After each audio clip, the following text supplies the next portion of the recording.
Hi, this is Scott Garibay, and today we're going to talk about Dungeons and Dragons, and we are going to look at a Dungeon Master's viewing. We're going to consider a Dungeon Master's viewing of The Watchers, the new movie by Ishana Night Shyamalan, M. Night Shyamalan's daughter. Quite interesting. And spoilers for the whole film here. And we're also going to look at it from the perspective of a Dragon Master's viewing, right? Now, I am both a Dungeon Master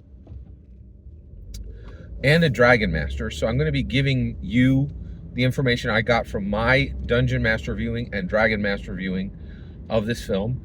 And I'll be trying to pull out things that will be of interest to every Dungeon Master and every Dragon Master, and that are significant to understand about this film from a Dungeons and Dragons perspective.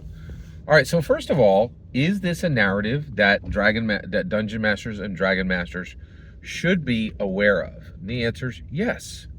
This is a 4 out of 5 star movie, and I think when it comes to the big screen, Dungeon Masters should be sure to be seeing the most powerful narratives, the most powerful stories that are being presented on the big screen, for a whole lot of reasons. But the big screen, the silver screen, American movies on the big screen very much have a few messages that Dungeon Masters and Dragon Masters should be aware of, because specifically it has a century of experience, and this is the cutting edge of stories that are not being presented by Dungeons and Dragons. There's a lot more happening in film than is happening in books today. There's very little happening in American fiction right now. We really kind of have a gap since the Harry Potter books, and nothing really has stepped into that gap. Nothing has made people excited enough to go to midnight, book releases, right? But people still go to the movies at a rate that is much more significantly higher than book reading. So this is very important, and I think it's definitely worth taking a look at. All right, so let's jump into this. So first of all, it's a 4 out of 5 star film. It's an excellent story. Okay. Second, we're looking at legacy creators, and this is something that is very important from a Dungeons and Dragons perspective. Hollywood is doing something that Dungeons and Dragons has never done, and that is a great, an incredibly talented dungeon master then handing the stick over, right? Handing the crown over to their progeny, right? To a scion, to a daughter or a son, right? And this has never happened in Dungeons and Dragons, and the reason why is grognards. Grognards have been extremely selfish. Most of the best dungeon masters of the 80s and 90s are dying right now, and they never, ever they only embraced D&D then. They never embraced D&D now, and we have no legacy creators in the Dungeons & Dragons space. An example of it. But that is not the case with M. Night Shyamalan. He's an incredible director. I'm a big fan of his. I've always been a big fan of his. And he has taken his crown off and handed it to his daughter. And his daughter is making films right now. And that's exciting. That is extremely exciting. And that's something that we need to start thinking about as Dungeon Masters and as Dragon Masters. What is the next generation going to look like? We have to break this horrible history of grognards being selfish and dying with their best tricks and their best maneuvers and their best wisdom just clutched to themselves and never shared with anyone, right? Because they didn't like, because Strixhaven had one page that they objected to, fart. It's pretty horrible. It's a terrible, terrible legacy on the part of Dungeons & Dragons, and it's 100% the fault of OSR grognards, who have been incredibly selfish, incredibly immature, and really kind of burned the world exactly the same way environmentalists kind of are concerned that these earlier generations may have burned the world for these other generations. very similar, right? All right, so let's get all the way there. So what is the Watchers about? Well, it's a very Dungeons and Dragons topic. So the Watchers is a concept of, in Ireland, there are these people, and there's this forest, and people go into the forest. A lot of people go missing in this forest, right?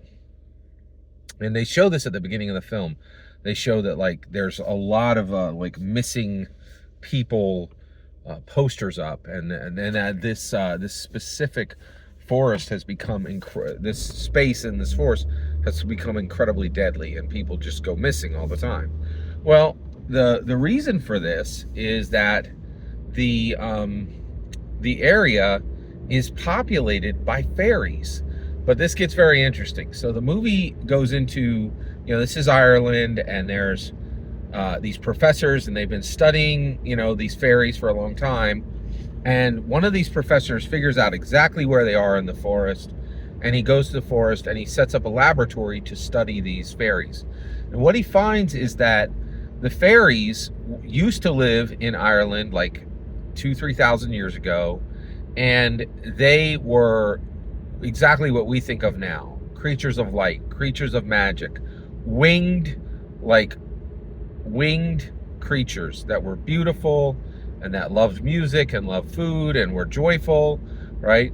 But what happened was humans started to mate with the fairies.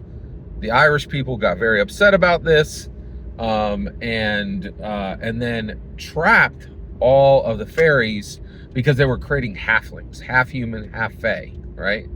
And so the Irish people trapped them underneath the ground and sealed it with this seal, right? And they show all this in the film. And then at that point, the fairy are now trapped underground, and they can't fly. So their wings literally desiccate. As a species, they continue to propagate, right, underground. But since they're underground and they literally can't fly anywhere, right, their bodies deform and they lose their flight. They lose their wings, right? In addition, since they're creatures that live underground, because they can't see the sun, because they can't see the moon, again, their bodies deform, they kind of desiccate, they magically desiccate, right? And they reach a point where they no longer have the ability to cast magic or really use magic, except in very limited ways, right? And the one with, we'll talk about the way that they have. So, and then finally, because they're trapped underground, they can't see the sun, they can't see the moon, they're these deformed creatures of darkness, right? They become feral and aggressive and savage, right? So now all they are is they're just like kind of scrabbled, flightless, near blind golem monsters, right? But they do retain one bit of their old fairy magic, and that is changeling powers, doppelganger powers, right? So basically, this area in the forest, what it is it is actually an area of the forest that the fairies are trapped in. They've dug their way out of the ground, but they are trapped in the forest, and they can never leave the forest. So the Watcher part is that these fairies are capturing humans, right? And they're watching them. And the reason why they're watching them is they're taking their form. They're using their last bits of remaining magic. They're carving runes into these poor humans, and then they're killing them in rituals, and then that allows them to take their form, right? So these are and finally we find out that there's four people. There's Daniel, there's Kira, there's Mina, and then there's an old lady. I can't remember her name. And it turns out, and they're all being watched by these fairies. And the movie has a nice bit of pacing where, like, for the first 45 minutes, you have no idea what these creatures are. They could be demons, they could be aliens, they turn out to be fairies. And then the movie explains, finally, that this old woman, she's actually one of the halflings, half fae, half human, right? And she is studying these trapped humans so that she can master their form and then go out into the light. Now, the other thing that we realize is that the actual pureblood Fae, they can't go into the light. They're never able to go into the sun. It will destroy them, right? Almost like a vampire. But one of these daywalker fairies actually has the ability to walk in the day because they're half human, right? And that half human appears to have come from the professor, from this one professor who figured this all out and went to the specific area in the forest and figured all this out, right? Finally, Mina, who is this main girl who was actually taking a bird from a pet shop to a zoo in Ireland, Belfast, I think. So she actually is like the one who's like most upset about being watched by these creatures and wants to escape the most, right? And basically what she does is she ingratiates herself to the old lady, and they all escape together.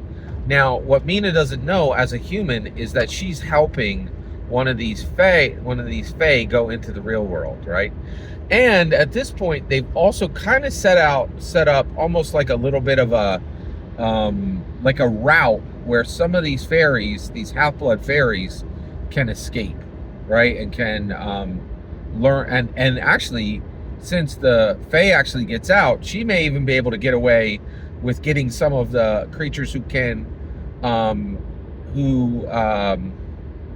get away with getting some of these creatures who can't even survive in the sun out, and they would just have to live like vampires, right? Very, very interesting story. And at the very end, Mina, who is actually responsible for killing her mother as a child and has a lot of mental health issues, but she's the main protagonist.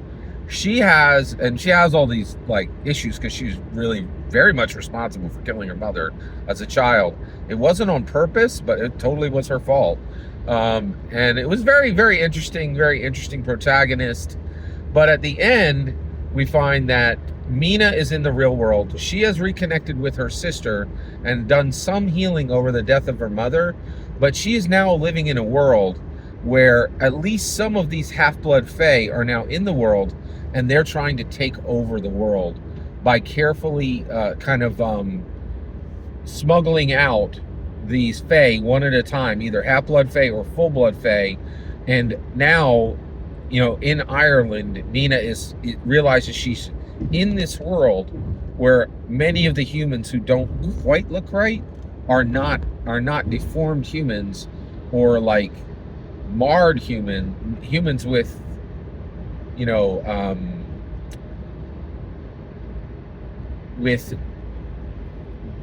things that are changed in their looks.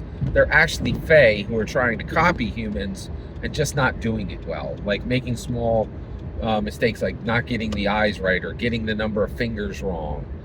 Very, very interesting film. Now, what do we take away from this as Dungeon Masters and Dragon Masters? Well, first of all, Dungeons and Dragons is probably the foremost conveyor of information and lore for Fae today. You can find incredibly deep lore for the Fae in Dungeons and Dragons. And I think there's some like lore scholars in universities, but I don't think they really know as much about Fae as your average Dungeon Master or your average Dragon Master. I don't think that Fae studies actually go nearly as deep as what you'll find in a D&D canon hardback, right? So the reality is most Dungeon Masters and Dragon Masters who have read D&D canon hardbacks are probably the preeminent number one historically accurate lore keepers of Fae knowledge. So with that in mind, this is definitely a film that we should be seeing, because it does a really good job of kind of highlighting what we already know, putting it into an enjoyable narrative, and helping us to explore this deeper, right? Then as a Dragon Master, this is extremely useful because it gives us kind of a warning about we can play fairy. Fairies are a canon Oh, and that's another thing is like we really are the number one foremost historical experts on Fae, and I think we know more about Fae than even academics at this point, because none of the academics, they just kind of read a bunch of old literature, take down a couple notes, but they don't spend time as the Fae. Whereas D&D canon scholars, you know, if you've read the D&D canon hardbacks, we do know these things because we spent time as Fae. Fae is a canon species in Dungeons and Dragons, and you can play it right now as a Dragon Master character. And so all of this is extremely, thorough. And as a Dragon Master, you don't want to play your Fae at all like they're represented in this book, right? But it can give you a very good idea of what dangers Fae face, right? And the old historical picture of the Fae when they had wings, when they were full of light, when they were full of joy, when they celebrated music and celebrated food, and they weren't just scrabbled, golem creatures. That is exactly like what we're able to play in Dungeons and Dragons right now, which is really excellent.